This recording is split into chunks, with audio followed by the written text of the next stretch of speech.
আসন ভিত্তিক সম্ভাব্যতা বিএনপি 171, বিএনপি এবং শরিকদের যে অংশগ্রহণ সেখানে জামাত 35 এবং তীব্র প্রতিদ্বন্দ্বিতা 86, অর্থাৎ জরিপ স্যাম্পল সাইজ 64,890 জন ভোটার। 300 আসনে করা হয়েছিল, শুরু করা হয়েছিল। একটি আসনে প্রার্থী মারা যাওয়ার পর সেটা স্থগিত করা হয়েছে। সো এই ডাটাটি এই মুহূর্তে 299 জনের সামারি ডাটা, কিন্তু যেহেতু প্রথম শুরু করা হয়েছিল সেই কারণে সেখানে কিছু ডাটা সেখানে ওই আসনটি রয়ে গেছে হয়তো। এটা একটা ফেলাসি, ডাটা স্ট্যাটিস্টিক্সের ফেলাসি, আপনারা জানেন। আমেরিকান ASTM স্ট্যান্ডার্ডে তৈরি আধুনিক যুগের আধুনিক pipe RFL easy pipe and fittings.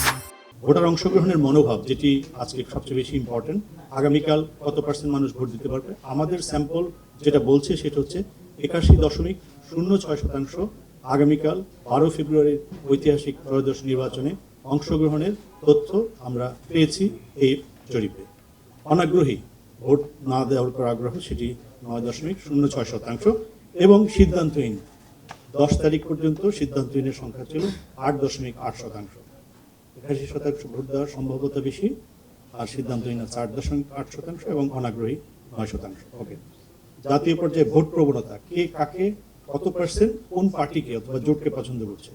BNP এবং শরিক দলগুলোর প্রতি 46.7%, 46.60% বিএনপি এবং শরিকদের ভোট দেওয়ার ব্যাপারে স্যাম্পল সাইজ আমরা পেয়েছি।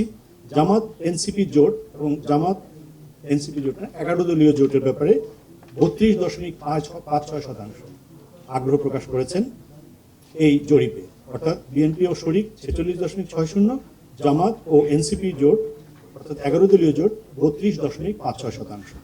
আসন ভিত্তিক সম্ভাব্যতা যেটি আমাদের সবসময় একটা জানার আগ্রহ থাকে।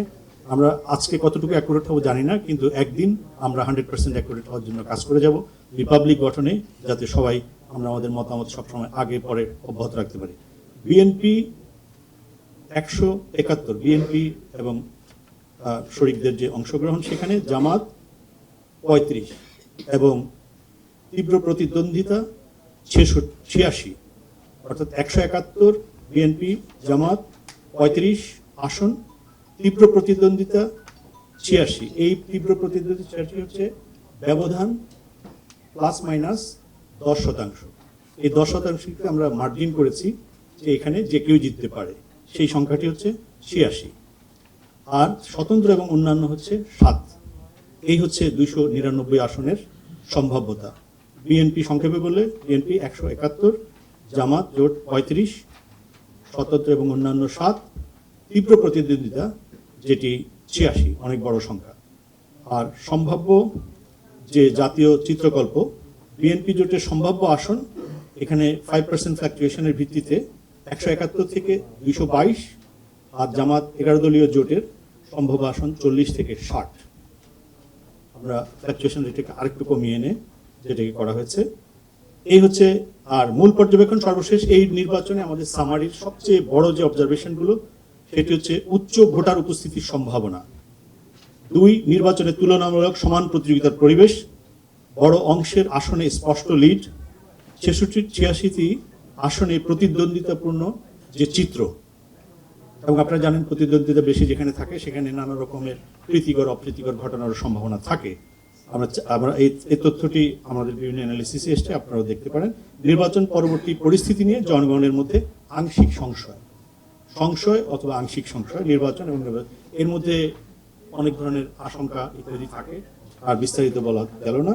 সিএসআই এবং সাপ্তাহিক সুনজর পরিচয়তে এই সমীক্ষা ইঙ্গিত করছে যে জাতীয় নির্বাচনে 2026 একদিকে সুস্পষ্ট ব্যবধানের আসন দ্বারা চিহ্নিত, অন্যদিকে একটি বড় অংশের আসনে প্রতিদ্বন্দ্বিতা অত্যন্ত ঘনিষ্ঠ।